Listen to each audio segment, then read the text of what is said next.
Hi hello welcome back to my YouTube channel. അപ്പോൾ എല്ലാവരും സുഖമായിട്ടിരിക്കുന്നു എന്ന് വിശ്വസിക്കുന്നു. അതുപോലെ ഞാൻ എന്നും പറയുന്ന പോലെ എല്ലാവരും നല്ല രീതിക്ക് വെയിറ്റ് ലോസ് കൊണ്ടുപോകുന്നു എന്ന് ഞാൻ വിശ്വസിക്കുന്നു കേട്ടോ. അപ്പോൾ ഇന്നലെ ഞാൻ Q&Aയിൽ കുറേ കാര്യങ്ങൾ എന്ന് വെച്ചാൽ കുറച്ച് ക്വസ്റ്റ്യൻസ് അതിന് റിലേറ്റഡ് ആയിട്ടുള്ള ആൻസേഴ്സൊക്കെ ഞാൻ പറഞ്ഞിട്ടുണ്ടായിരുന്നു. എല്ലാവർക്കും അത്യാവശ്യം യൂസ്ഫുൾ ആയി എന്നാണ് എൻ്റെ മനസ്സിൽ. നിങ്ങൾക്ക് ഇനി ഡൗട്ട്സ് ഉണ്ടെങ്കിൽ എന്നോട് ചോദിക്കാം കേട്ടോ. എനിക്ക് മാക്സിമം എനിക്ക് അറിയാൻ പറ്റുന്ന രീതിയിലല്ല ഞാൻ റിപ്ലൈ പറയാം. പിന്നെ എന്നോട് അതിൽ ഒരു ക്വസ്റ്റ്യൻ ചോദിച്ചിട്ടുണ്ട്, ഞാൻ വിട്ടുപോയ കാര്യമാണ് കേട്ടോ. എന്ന് വെച്ചാൽ ഞാൻ എവിടെ നിന്നാണ് യൂട്യൂബ് നോക്കി വർക്കൗട്ട് ചെയ്തു എന്ന് പറഞ്ഞു. ഞാൻ എവിടെ നിന്നാണ് ആ ഒരു വർക്കൗട്ട് നോക്കി ചെയ്തത് എന്നൊരു ക്വസ്റ്റ്യൻ ഉണ്ടായിരുന്നു. ഞാൻ ആര്യ ബാലകൃഷ്ണൻ ആ ഒരു യൂട്യൂബ് ചാനലിൽ നിന്ന് ഒരു 30 മിനിറ്റ്സ് ഫുൾ ബോഡി വർക്കൗട്ട് ഉണ്ട് കേട്ടോ. അത് നോക്കിയാണ് ഞാൻ ചെയ്തത്. ഡെയിലി അത് തന്നെയാണ് ഞാൻ ചെയ്തുകൊണ്ടിരുന്നത്. ഇപ്പം ഞാൻ പാറ്റേൺ മാറ്റിയപ്പോൾ ജിമ്മിൽ പോയിട്ട് അതിനനുസരിച്ചിട്ടുള്ള വർക്കൗട്ടാണ്. അപ്പോൾ അതിനെ പറ്റിയിട്ടുള്ള വീഡിയോസ് ഞാൻ ഇനി ചെയ്യാവുന്നതാണ് കേട്ടോ.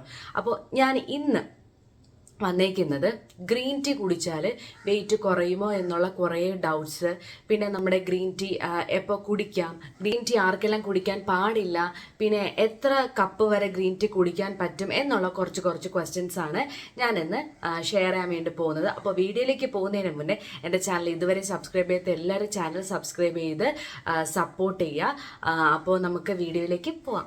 ഓക്കെ, അപ്പോൾ ഗ്രീൻ ടീ കുടിച്ചു കഴിഞ്ഞാൽ വെയിറ്റ് ലോസ് സംഭവിക്കുമോ എന്നുള്ളതാണ് ഫസ്റ്റ് ക്വസ്റ്റ്യൻ. എന്ന് വെച്ച് കഴിഞ്ഞാൽ ഓഫ് കോഴ്സ് സംഭവിക്കും. ആൻസർ എന്ന് പറഞ്ഞു കഴിഞ്ഞാൽ ഒരു ബിഗ് യെസ് ആണ്. പക്ഷേ അതിന് കുറച്ച് കാര്യങ്ങളുണ്ട്. നമ്മൾ ഗ്രീൻ ടീ കുടിക്കുമ്പോൾ ഈ ഗ്രീൻ ടീയിൽ കാറ്റക്കൈൻ എന്ന് പറയുന്ന ഒരു എലമെൻ്റ് ഉണ്ട്. അപ്പോൾ ഈ സാധനം നമ്മുടെ ബോഡിയിലേക്ക് ചെല്ലുമ്പോൾ ഫാറ്റ് ബേൺ ആവാൻ വേണ്ടി ഹെൽപ്പ് ചെയ്യും. പക്ഷേ ഈ കാറ്റക്കൈൻ മാത്രം നമ്മൾ മീൻസ് ഈ ഗ്രീൻ ടീ മാത്രം കുടിച്ചിട്ട് കാര്യമൊന്നുമില്ല, ചെറുതായിട്ട് മാത്രമേ കേട്ടോ ഇത് ഇൻക്രീസ് ചെയ്യുള്ളൂ. ഇത് കുടിച്ചു കഴിഞ്ഞാൽ അതിൻ്റെ കൂടെ ബാക്കി നമ്മൾ ഫിസിക്കൽ ആക്ടിവിറ്റീസും ഡയറ്റും കൂടി എടുത്തു കഴിഞ്ഞാൽ നമുക്കത് എഫക്റ്റീവായിട്ട് യൂസ് ചെയ്യാൻ വേണ്ടി പറ്റും. അത് ഒന്നാമത്തെ കാര്യമാണ്. രണ്ടാമത്തെ കാര്യം എന്ന് പറഞ്ഞു കഴിഞ്ഞാൽ അപ്പറ്റൈറ്റ് കുറയ്ക്കും. നമുക്ക് വിശപ്പ് എന്ന് പറയുന്ന ഒരു സംഭവം കുടിക്കും. ഇത് ഫുഡ് കഴിക്കുന്നതിന് മുന്നേ ആ ടൈം ഞാൻ പറഞ്ഞു തരാം. മുമ്പൊക്കെ കുടിച്ചു കഴിഞ്ഞാൽ പിന്നെ നമുക്ക് ആ ഒരു വിശപ്പ് എന്ന് പറയുന്ന സാധനം കുറഞ്ഞു വരും. അപ്പോൾ ഗ്രീൻ ടീ കുടിച്ചു കഴിഞ്ഞാൽ അങ്ങനെ ഒരു ബെനിഫിറ്റ് ഉണ്ട്. പിന്നെ വാട്ടർ റിട്ടൻഷൻ. നമ്മൾ ഗ്രീൻ ടീ കുടിച്ചു കഴിഞ്ഞാൽ നമ്മുടെ ശരീരത്തിൽ വെള്ളം എന്ന് പറയുന്ന ഒരു സാധനത്തിൻ്റെ കണ്ടന്റ് കുറയ്ക്കുക. വെച്ചാൽ വാട്ടർ റിട്ടൻഷൻ വരുമ്പോൾ ഓഫ് കോഴ്സ് നമുക്ക് വെയിറ്റ് കൂടുതലായിട്ട് കാണിക്കുമല്ലോ. നമ്മുടെ നമ്മൾ വെയിറ്റ് ചെക്ക് ചെയ്യുന്ന സമയത്ത് വെയിറ്റ് കൂടുതലായിട്ട് കാണിക്കും. ഇപ്പോൾ ഗ്രീൻ ടീ എടുക്കുന്നെങ്കിൽ വാട്ടർ റിട്ടൻഷൻ കുറയാൻ വേണ്ടിയിട്ട് ഹെൽപ്പ് ചെയ്യുന്നതാണ്. അപ്പോൾ ഈ ഒരു കാരണങ്ങൾ കൊണ്ടാണ് ഗ്രീൻ ടീ കുടിച്ചു കഴിഞ്ഞാൽ വെയിറ്റ് ലോസ് സംഭവിക്കുമെന്ന് പറയുന്നത്. ഓക്കെ, ഇനി ഗ്രീൻ ടീ നമുക്ക് എപ്പോഴൊക്കെ കുടിക്കാമെന്നാണ്. ബ്രേക്ക്ഫാസ്റ്റ് കഴിക്കുന്നതിന് 30 മിനിറ്റ് മുന്നേ നമുക്ക് ഗ്രീൻ ടീ കുടിക്കാം. എന്ന് പറഞ്ഞാൽ നമ്മൾ ഇന്റർമീഡിയറ്റ് ഫാസ്റ്റിംഗ് ആണ് എടുക്കുന്നതെങ്കിൽ നമ്മൾ ഫാസ്റ്റിംഗ് ബ്രേക്ക് ചെയ്യുന്ന സമയത്ത് ഒരു ഗ്രീൻ ടീ എടുത്തിട്ട് 30 മിനിറ്റ് കഴിഞ്ഞിട്ട് നമുക്ക് ബ്രേക്ക്ഫാസ്റ്റ് ആണോ ലഞ്ചാണോ ഏതാണോ അത് നമുക്ക് എടുക്കാവുന്നതാണ്. അപ്പം രാവിലെ ബ്രേക്ക്ഫാസ്റ്റ് സമയത്ത് ആ ഒരു രീതിയിൽ നമുക്ക് എടുക്കാം. ലഞ്ച് ടൈം ആകുമ്പോൾ മീൽസ് കഴിഞ്ഞിട്ട് മീൽസിൻ്റെ ഇടയിൽ 2 to 3 മണിക്കൂറിൻ്റെ ഇടയ്ക്ക് നമ്മൾ കുടിച്ചു കഴിഞ്ഞാൽ നമുക്ക് ഹങ്കർ കുറയും. പിന്നെ അതുപോലെ തന്നെ നമുക്ക് സ്നാക്കൊക്കെ ഈറ്റ് ചെയ്യാൻ വേണ്ടിയിട്ടൊരു ടെൻഡൻസി ഉണ്ടാവുമല്ലോ, അതൊക്കെ നമുക്ക് കുറയ്ക്കാൻ വേണ്ടിയിട്ട് ഹെൽപ്പ് ചെയ്യും. ഓക്കെ, അപ്പോൾ ലഞ്ച് ആ സമയത്ത് അത് കുടിക്കാവുന്നതാണ്. ലഞ്ച് ഡിന്നർ സമയത്ത് എന്ന് വെച്ചാൽ ലഞ്ച് കഴിച്ചിട്ട് ഒരു 2-3 മണിക്കൂർ കഴിഞ്ഞിട്ട് നമുക്ക് ഒരു കപ്പ് കുടിക്കാം. അത് കഴിഞ്ഞിട്ട് ഡിന്നർ കഴിഞ്ഞിട്ട് 1-2 മണിക്കൂർ കഴിഞ്ഞിട്ട് നമുക്ക് കഴിക്കാവുന്നതാണ്. ഈവനിങ് സമയത്ത് ഒരു 6 മണി അല്ലെങ്കിൽ 4 to 6 മണിക്ക് ഇടയിൽ കഴിക്കാവുന്നതാണ്. ഇതെന്ന് വെച്ച് കഴിഞ്ഞാൽ നമുക്ക് ആ സമയത്താണല്ലോ നമുക്ക് നല്ല ഫാസ്റ്റ് ഫുഡ് കഴിക്കാൻ വേണ്ടി തോന്നുന്ന സ്നാക്ക് ഐറ്റംസ് കഴിക്കാൻ വേണ്ടി തോന്നുന്ന സമയം. അപ്പോൾ നമ്മൾ ഇത് കുടിച്ചു കഴിഞ്ഞാൽ അത് കഴിക്കാനുള്ള ആ ഒരു ടെൻഡൻസീനെ നമുക്കൊന്ന് കുറയ്ക്കാൻ വേണ്ടി ഹെൽപ്പ് ചെയ്യും. അതുകൊണ്ട് ആ ഒരു ടൈമിൽ നമുക്ക് കഴിക്കാവുന്നതാണ്. ഇനി എത്ര കപ്പ് വരെ കുടിക്കാം? 2 to 3 കപ്പ് വരെ കുടിക്കാം. അതിൽ കൂടുതൽ കുടിക്കാൻ വേണ്ടി പാടില്ല. 3 കപ്പിന് മുകളിൽ കുടിക്കുകയാണെങ്കിൽ നമുക്ക് അസിഡിറ്റി പ്രശ്നം ഉണ്ടാവും, പിന്നെ ഉറക്കം കുറയും, പിന്നെ അയൺ അബ്സോർപ്ഷൻ കുറയും. പിന്നെ അതുപോലെ തന്നെ നമുക്ക് ഹാർട്ട് ബീറ്റ്, സെൻസിറ്റീവ് ആയിട്ടുള്ള അവയവങ്ങൾ ഹാർട്ട് ബീറ്റ് പോലുള്ള സംഭവങ്ങൾ ഭയങ്കര കൂടുതലായിട്ട് നമുക്ക് ഫീൽ ചെയ്യും. അതുകൊണ്ട് 2 to 3 കപ്പ് കുടിക്കുന്നതാണ് നല്ലത്. കൂടുതൽ 2 കപ്പ് കുടിക്കുക. ഇപ്പോൾ ബ്രേക്ക്ഫാസ്റ്റിന് മുൻപ് അല്ലെങ്കിൽ ഈവനിങ് ആയിട്ട് കുടിക്കുക. അതായിരിക്കും ഏറ്റവും ബെസ്റ്റ് ആയിട്ട് പറയുന്നത്. ഇത് അവോയ്ഡ് ചെയ്യേണ്ട സമയം നൈറ്റ് 7 മണിക്ക് ശേഷം ഇത് ജസ്റ്റ് ഒന്ന് അവോയ്ഡ് ചെയ്യുക കേട്ടോ. കാര്യം ഇതിൽ കഫൈൻ അടങ്ങിയിരിക്കുന്നതുകൊണ്ട് നമുക്ക് ഉറക്കക്കുറവ് ഭയങ്കരമായിട്ട് കുറവാകും. കോർട്ടിസോൾ എന്ന് പറയുന്നത് ഇൻക്രീസ് ആവുകയും നമ്മുടെ വെയിറ്റ് ലോസ് എന്ന് പറയുന്നത് കുറയുകയും ചെയ്യും. അതുകൊണ്ട് നൈറ്റ് 7 മണിക്ക് ശേഷം ഇത് കഴിക്കാതിരിക്കുന്ന അല്ലെങ്കിൽ കുടിക്കാതിരിക്കുന്നതായിരിക്കും ഏറ്റവും നല്ലത്. ഇനി ഇത് ആർക്കെല്ലാം കുടിക്കാൻ പാടില്ല എന്നുള്ളൊരു കാര്യം, അസിഡിറ്റി ഉള്ളവർ, ഗ്യാസ് പ്രോബ്ലംസ് ഉള്ളവരാണെങ്കിൽ നെഞ്ചെരിച്ചിൽ വരാം, പിന്നെ വയറ് ഒക്കെ ഒരു ബേണിംഗ് സെൻസേഷൻ വരാം, അപ്പോൾ അസിഡിറ്റി കൂടുതലായിട്ട് വരാം. അപ്പോൾ അങ്ങനെയുള്ളവർ എന്തായാലും ഇത് അവോയ്ഡ് ചെയ്തിരിക്കണം. പ്രഗ്നൻസിയും ബ്രസ്റ്റ് ഫീഡിങ്ങും ചെയ്യുന്നവർ ഇത് അവോയ്ഡ് ചെയ്യും. ഒരു കപ്പൊക്കെ ഓക്കെയാണ്, 2 to 3 കപ്പൊന്നും കുടിക്കാൻ വേണ്ടി പാടില്ല. അപ്പോൾ മാക്സിമം ഇത് അവോയ്ഡ് ചെയ്യാൻ വേണ്ടി ട്രൈ ചെയ്യണം. അതുപോലെ നിങ്ങൾക്ക് കുടിക്കണം എന്നുണ്ടെങ്കിൽ ഒന്ന് ഡോക്ടറിനെ കൺസൾട്ട് ചെയ്തതിന് ശേഷം കുടിക്കാവുന്നതാണ്. ഓക്കെ, അപ്പോൾ അവരും ഇത് അവോയ്ഡ് ചെയ്യേണ്ട കാര്യമാണ്. കാര്യം ഇതിൽ കഫേൻ ആഡ് ചെയ്യുന്നുണ്ടല്ലോ, അതുകൊണ്ടാണ്. അയൺ ഡെഫിഷ്യൻസി അല്ലെങ്കിൽ അനീമിയ ഉള്ളവർ ഇത് കഴിക്കാൻ വേണ്ടി പാടില്ല. കാര്യം ഗ്രീൻ ടീയിൽ അയൺ അബ്സോർപ്ഷൻ ഇത് കുറയ്ക്കും. അതുകൊണ്ട് ഈ അനീമിയ ഉള്ളവർ, ഡെഫിഷ്യൻസി ഉള്ളവരൊന്നും, അയൺ ഡെഫിഷ്യൻസി ഉള്ളവരൊന്നും ഇത് കുടിക്കാൻ വേണ്ടിയിട്ട് പാടില്ല. മീൽസ് ടൈമിൽ ഒരിക്കലും കുടിക്കാൻ വേണ്ടി പാടില്ല ഇത്. കാര്യം മീൽസ് ടൈം ആണല്ലോ നമുക്ക് അയൺ ആഹാരങ്ങളൊക്കെ കിട്ടുന്നത്. അപ്പോൾ ആ സമയത്ത് ഇത് കുടിച്ചു കഴിഞ്ഞാൽ ഈ നമ്മൾ എടുക്കുന്ന സാധനത്തിനെ അബ്സോർബ് ചെയ്ത് കളയും. അതുകൊണ്ട് അത് എടുക്കാൻ വേണ്ടിയിട്ട് പാടില്ല.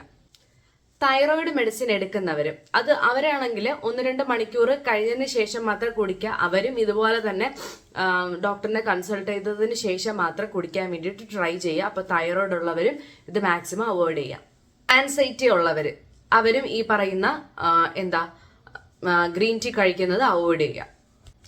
പിന്നെ ലിവർ അല്ലെങ്കിൽ കിഡ്നി സ്റ്റോൺ ഒക്കെ ഉള്ളവരില്ലേ, അവരും ഈ ഗ്രീൻ ടീ കുടിക്കരുത്. പിന്നെ നൈറ്റ് ഉറങ്ങാൻ പറ്റില്ല, അങ്ങനെ ഒരു ഇഷ്യൂ ഉള്ളവർ ഗ്രീൻ ടീ കുടിക്കാൻ പാടില്ല. പിന്നെ കുട്ടികൾ കുടിക്കാൻ വേണ്ടി പാടില്ല. 18 വയസ്സിന് മുകളിലോട്ടുള്ള അങ്ങോട്ടുള്ള എല്ലാവർക്കും ഇത് കുടിക്കാം. അതിന് താഴോട്ടുള്ളവർ ഇത് കുടിക്കാൻ വേണ്ടിയിട്ട് പാടില്ല. അപ്പോൾ ഇത്രയും കാറ്റഗറിയിലുള്ള ആൾക്കാർക്കാണ് ഗ്രീൻ ടീ കുടിക്കാൻ പാടില്ലാത്ത കാര്യങ്ങളുള്ളത്.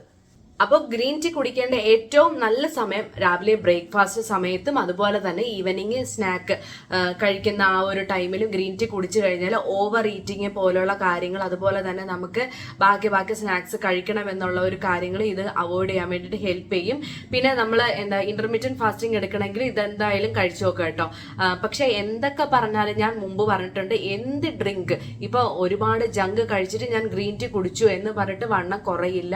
എല്ലാ ആക്ടിവിറ്റീസിന്റെ കൂടെ ഗ്രീൻ ടീ ചെയ്ത് കഴിഞ്ഞാൽ നമുക്ക് ഒരു കുറച്ച് ഗ്രീൻ ടീ നമ്മളെ ഹെൽപ്പ് ചെയ്യും എന്നുള്ളത് മാത്രമേ ഉള്ളൂ. നമ്മൾ വർക്ക് ചെയ്യാതെ, നമ്മൾ എഫേർട്ട് ഇടാതെ ഈ പറയുന്ന വെയിറ്റ് ലോസ് നമുക്ക് ഒരിക്കലും സംഭവിക്കില്ല. അങ്ങനെ നമുക്ക് സംഭവിക്കണമെങ്കിൽ ഈ ഇതുപോലത്തുള്ള സാധനങ്ങൾ മാത്രം കുടിച്ചാൽ മതിയല്ലോ, അതിന്റെ കാര്യമൊന്നുമില്ല. അപ്പോൾ അതൊന്ന് മനസ്സിൽ വെച്ചേക്കുക. വെയിറ്റ് സ്റ്റക്കാണ് എന്ന് തോന്നുന്നവർക്ക് വേണ്ടിയിട്ടുള്ള ഒരു മെത്തേഡൊക്കെ ഞാൻ ഇനി വരുന്ന കാര്യങ്ങളിൽ പറഞ്ഞു തരാം. പിന്നെ മെയിൻ ആയിട്ടെന്ന് വെച്ച് കഴിഞ്ഞാൽ കൺസിസ്റ്റന്റ് ആയിട്ട് കൊണ്ടുപോകണം കേട്ടോ. ഇപ്പോൾ ഇന്നലെ ഞാൻ പറഞ്ഞ പോലെ തന്നെ വെയിറ്റ് കുറയുന്നില്ല 23 ദിവസം എന്ന് പറയുമ്പോൾ നമ്മൾ എടുക്കുന്ന ഡയറ്റിൽ എന്തെങ്കിലും ഒരു പ്രശ്നം ഉള്ളതുകൊണ്ടാണ് ഈ വെയിറ്റ് കുറയുന്നില്ല എന്ന് പറയുന്ന ഒരു കാര്യം. അല്ലെങ്കിൽ പുതിയൊരു ലൈഫ് സ്റ്റൈലിലേക്ക് ബോഡിയെ അഡാപ്റ്റ് ചെയ്ത് കൊണ്ടുപോകാൻ പറ്റാത്ത ഒരു സിറ്റുവേഷൻ വരുന്നതുകൊണ്ടാണ് അങ്ങനെയൊക്കെ തോന്നുന്നത്. അപ്പോൾ അങ്ങോട്ട് കണ്ടിന്യൂ ചെയ്തുകൊണ്ട് പോകുമ്പോഴത്തേക്ക് എപ്പോഴായാലും ഒരു പോയിന്റ് എത്തുമ്പോൾ നമുക്ക് വെയിറ്റ് കുറഞ്ഞു വരും.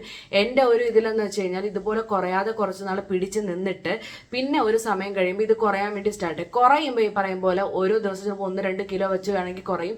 നമ്മൾ ഒരു മാസം നമുക്കൊരു 4 കിലോ കുറയ്ക്കണം എന്നൊരു ഗോൾ വെച്ചിട്ട് നമ്മൾ കുറയ്ക്കാൻ സ്റ്റാർട്ട് ചെയ്ത് ഉറപ്പായിട്ട് കുറയും. 4-3 കിലോ മാത്രം കുറയ്ക്കാൻ വേണ്ടിയിട്ട് സ്റ്റാർട്ട് ചെയ്യാന്ന് പറഞ്ഞിട്ട് കുറയ്ക്കുകയാണെങ്കിൽ ഉറപ്പായിട്ടും നമുക്ക് വെയിറ്റ് കുറയും കേട്ടോ. അല്ലാതെ ദിവസത്തിൽ ഇത്രയും കുറഞ്ഞില്ല എന്ന് വിചാരിക്കരുത്. ഇപ്പോൾ ഒരു മാസത്തിന് പകുതിയോളം ചെയ്തിട്ട് വെയിറ്റ് കുറച്ചില്ലെങ്കിൽ 1-2-3 ദിവസം ഒന്ന് റെസ്റ്റ് എടുക്കുക. ഒരാഴ്ചത്തോളം റെസ്റ്റ് എടുക്കുക. ഈ റെസ്റ്റ് സമയത്ത് ഒരിക്കലും ഓവർ ഈറ്റ് ചെയ്ത് ജസ്റ്റ് വാക്കിംഗ് എന്തായാലും ചെയ്തിരിക്കണം. നടത്തം നമ്മൾ ചെയ്യാതിരിക്കരുത്. അപ്പോൾ അതും കൂടെ ചെയ്ത് നോക്കിക്കഴിഞ്ഞാൽ നമുക്ക് ഈ പറയുന്ന പോലത്തെ ആ ഒരു ഇഷ്യൂ നമുക്ക് മാറ്റാൻ വേണ്ടി ഹെൽപ്പ് ചെയ്യും. കാര്യം നമ്മൾ ഒരുപാട് എന്താ പറയുക വർക്കൗട്ട് ചെയ്ത് നമ്മുടെ ബോഡിയിലേക്ക് ഇങ്ങനെ അടിച്ചേൽപ്പിച്ച് കഴിഞ്ഞാൽ നമ്മുടെ ബോഡി അതിനനുസരിച്ച് റിക്കവറായി അല്ലെങ്കിൽ വെയിറ്റ് ലോസ് കൊണ്ടുവരാൻ വേണ്ടിയിട്ട് ടൈം എടുക്കും. അതുകൊണ്ടാണ് പറയുന്നത് നമ്മൾ അത് ചെയ്യുന്ന സമയത്ത് കുറച്ചൊന്ന് ബോഡിക്ക് റെസ്റ്റും കൂടി കൊടുക്കുക. അപ്പോൾ ഇന്നത്തെ വീഡിയോ എല്ലാവർക്കും ഹെൽപ്ഫുൾ ഉണ്ടാന്ന് വിചാരിക്കുന്നു. അതുപോലെ തന്നെ ഇതുപോലത്തെ വീഡിയോസിന് എൻ്റെ ചാനൽ സബ്സ്ക്രൈബ് ചെയ്ത് വെയിറ്റ് ചെയ്യുക. അതുപോലെ നിങ്ങളുടെ ഡൗട്ട്സ് ഉണ്ടെങ്കിൽ കമൻറ്റ് സെക്ഷനിൽ ചോദിക്കുക. അപ്പോൾ നെക്സ്റ്റ് വീഡിയോ വരുന്നവരേക്കും ബൈ.